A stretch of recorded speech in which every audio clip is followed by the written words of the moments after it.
Bonjour à tous, je suis Gilles Mansillon, je venais vous saluer aujourd'hui, j'espère que vous passez une excellente journée. Je vais tirer quelques cartes pour voir quelle pourrait être la guidance que l'on peut recevoir depuis les plans supérieurs aujourd'hui. Et je vais discuter de deux, trois petits sujets rapides. Je vous remercie de votre écoute, de venir voir ce que j'ai à dire ici. Et donc, la question pour nous, la sagesse de la journée, c'est la destinée. Qu'est-ce que c'est que la destinée pour nous? Qu'est-ce que c'est que la plus haute réalisation, le plus haut bien-être, le retour à l'équilibre, quoi, à la balance. Donc ça correspond aussi à quelque chose que je voulais dire, c'est que la plus haute mission, quelle que soit notre mission, c'est d'inspirer de la joie et d'expirer du bonheur. Si on arrive à faire ça toute la journée, on est libre, on est libéré, quoi. Donc c'est juste s'entraîner à ça. Ça paraît facile à dire, c'est pas aussi facile à, à faire qu'à dire, mais enfin utiliser l'humour, après il faut essayer d'éviter de prendre les choses trop personnellement, trop sérieusement, et comme ça nous permet de naviguer plus rapidement. Ce que l'on doit comprendre, c'est l'enthousiasme. Il faut être enthousiaste pour ce qui arrive, c'est-à-dire que même ce qui est déjà là est déjà enthousiasmant, donc on n'a aucune idée de ce qui peut arriver demain, aujourd'hui même. Donc il faut vivre dans le moment, le temps est une illusion, et donc au plus on apprend à retourner vivre dans le moment, au plus on peut connecter avec des ressources invisibles qui nous permettent d'être mieux informés sur ce que le présent possède comme potentiel. Ce que l'on doit faire, c'est la communication. Alors on est prêt, on communique.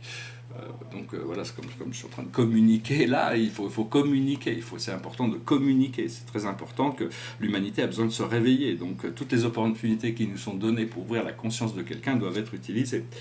Et le message général pour nous, c'est les rêves. Les rêves sont quelque chose de très très très puissant, c'est quelque chose qu'on doit cultiver nos rêves jusqu'au jour où, c'est la 4e dimension, le monde des rêves, et jusqu'au jour où on est suffisamment prêt pour que ces choses descendent dans la 3e dimension et deviennent des réalités. Donc c'est important de rester bien sûr sur la validité de nos rêves, la validité de si on est des créateurs, donc si on rêve quelque chose, si on désire quelque chose, c'est que quelque part on doit avoir le moyen de le réaliser. Des fois il faut aussi apprendre à lâcher prise sur certaines choses pour obtenir quelque chose d'encore mieux, hein. La carte de la journée pour nous, c'est le retour du chevalier. Alors, le chevalier, c'est vraiment ça nous demande de nous conduire de manière chevaleresque, c'est-à-dire on doit être élégant, on doit être courtois, on doit avoir des principes, on doit se battre pour l'égalité, pour la justice, pour la liberté, hein. C'est tout un ensemble de connaissances, cette chevalerie. C'est qu'au départ, la chevalerie, c'est quelque chose, c'est un état on est déjà rentré dans cette chevalerie dans les vies passées, et maintenant on retrouve des pouvoirs qui nous viennent de nos vies passées. Alors, je voulais parler des nouvelles jonctions synaptiques. Ce qui se passe, c'est que grâce à nos exercices spirituels, à notre état de réceptivité, tout ce que l'on fait, des fois, il y a des émotions et des idées qui créent des portes qui ouvrent des choses dans notre cerveau. C'est des synapses qui deviennent conscients, parce qu'on a des milliards de synapses, mais ils ne sont pas conscients. Donc, on se sert de tout notre cerveau en réalité, mais consciemment, on en a très peu qui sont actifs dans notre conscience. Donc, l'idée, c'est de réactiver tous ces synapses, et d'imaginer que même si l'humain actuellement c'est à peu près 13% de son potentiel, donc essayer de monter imaginer ce qui serait 44 ou 75, puis éventuellement d'arriver à la totalité de l'expérience de toutes les fonctions cérébrales que l'on ne connaît pas, qui vont nous donner des pouvoirs magiques sur la réalité. Il faut savoir que toutes les lois de l'univers, par exemple les lois de Newton ou de Einstein, sont des lois qu'on suit ici par rapport à la connaissance qu'on a de cette réalité physique, mais chaque niveau de dimension a des lois différentes qui les régularisent, et une loi supérieure vient toujours pour annuler les lois inférieures. Donc on va découvrir des nouvelles connaissances scientifiques qui vont nous permettre vraiment d'évoluer, de transcender toutes ces lois newtoniennes. Et donc on va découvrir des choses incroyables qui vont se présenter dans le futur. Donc il faut essayer d'être soumis à la présence je suis, soumis à la plus haute volonté, de se soumettre à la plus belle des énergies, pour à ce moment-là les portes du paradis peuvent s'ouvrir. C'est pourquoi il faut qu'on cherche ça, c'est parce que ça représente une richesse infinie, un potentiel de joie éternelle. Ça représente aussi ce qui est très important, pas forcément de manière générale, mais l'univers a été créé pour qu'on puisse s'identifier à cette force divine, pour arriver à des niveaux de réalisation de notre propre divinité. Hein. C'est un peu délicat parce que bon, on est tous Dieu, hein, donc on n'est pas plus l'un que l'autre ou quoi que ce soit. Donc à partir du moment où on dit je suis Dieu, et ceux qui ne comprennent pas viendront créer des temples pour s'agenouiller devant nous. Mais c'est pas le but. Le but c'est de réveiller leur lumière pour comprendre qu'on est tous un seul Dieu ensemble et que en haut tout est un, tout est unifié. C'est juste que dans l'infinie diversité de l'expression universelle, on a choisi d'embrasser toutes ces formes et dont on ne connaît que la Terre, mais il y a des milliards de civilisations dans la galaxie, donc c'est encore des formes encore plus incroyables.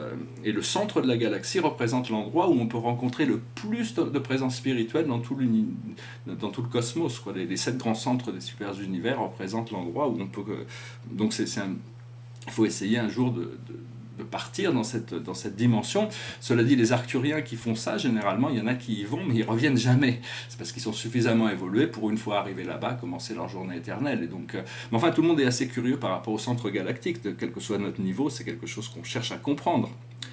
Il faut reconnaître que si à l'intérieur de nous, nous sommes des êtres complexes, mais il y a forcément une partie de nous qui est Dieu, parce que seul Dieu existe. Hein, donc il faut essayer de se souvenir de ça et reconnecter à cette connaissance, cette énergie. Ouais, j'espère que ce message aura été intéressant pour vous. Derrière moi, ça fait partie de la première série de tableaux sur les mondes célestes.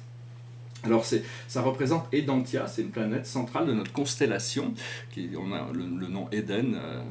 Le jardin du paradis vient de là, c'est le centre de notre constellation. Alors il y a toutes ces planètes satellites, hein, et il est connecté à 100 systèmes qui sont représentés en rouge. Notre système à nous, il est là. Et donc notre planète, on est dans la constellation de Norliatadec, dans le système de Satania, et notre planète s'appelle Urantia, d'après ces révélations. Ce tableau est assez intéressant parce qu'il ressemble à un flocon de neige, il est très posé. Donc voilà, je vais commenter là-dessus. Je vais finir par chanter une chanson. Alors bon, c'est peut-être un peu politiquement incorrect de dire ce que je vais dire, mais je me reconnais très mal dans la Marseillaise. Je ne suis pas antipatriotique, j'adore la France, mais cette chanson, je la trouve méchante, je la trouve incitation à la haine, je trouve raciste, qu'un sang impur à boire nos sillons. Donc même Napoléon Bonaparte avait pensé aussi que cette chanson n'était pas appropriée. Il l'avait remplacée par une autre chanson, et aussi une chanson guerrière, mais qui a un peu plus de dignité et d'intelligence. Alors je vais la chanter, ce sera peut-être une possibilité de remplacement, même si les Français adorent leur Marseillaise. Goes like this. La victoire en chantant nous ouvre la barrière, la liberté guide nos pas, et du nord au midi, la trompette guerrière a sonné l'heure des combats. Tremblez, ennemis de la France, roi ivre de sang et d'orgueil, le peuple souverain s'avance, tyran descendez au cercueil. La République nous appelle, sachons vaincre ou sachons périr. Un Français doit vivre pour elle, un Français doit mourir. Voilà, c'est une chanson beaucoup plus républicaine que la Marseillaise. J'espère que vous avez apprécié cette vidéo. Je vous souhaite une excellente journée. J'aurais peut-être dû le garder pour le 14 juillet, mais enfin bon, voilà. Je vous remercie pour tout. Je vous dis à bientôt. Namasté.